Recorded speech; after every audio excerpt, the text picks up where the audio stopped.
Hello and welcome to Boopah's Bedtime Stories. My name is Boopah the Storyteller, and today we're reading The Large Family, All in One Piece by Jill Murphy. This book belongs to Sophia. All in One Piece. Mr. Large was getting ready for work. "Don't forget the office dinner dance tonight, dear," he said. "Of course I won't," said Mrs. Large. "I've been thinking about it all year." "Are children allowed at the dinner dance?" asked Lester. "No," said Mrs. Large. "It'll be too late for little ones." "What about the baby?" asked Luke. "Granny is coming to take care of everyone," said Mrs. Large, "so there's no need to worry." Granny arrived at tea time. The children were already bathed and in their nightclothes. Granny gave them some painting to do while she tidied up, and Mr. and Mrs. Large went upstairs to get ready. Luke sneaked into the bathroom while Mr. Large was shaving.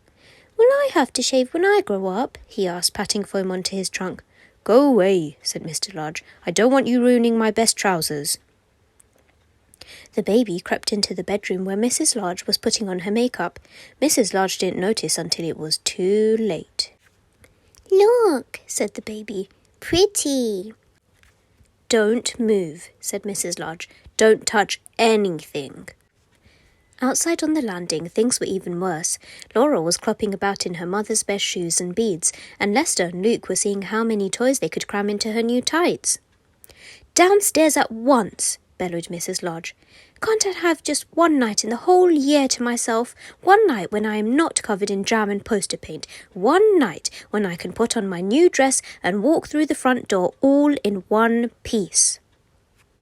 The children went downstairs to Granny. Mr. Large followed soon after, very smart in his best suit. At last Mrs. Large appeared in the doorway. "How do I look?" she asked. "Pretty, Mummy," gasped the children. "What a smasher," said Mr. Large. "You look like a film star, dear," said Granny.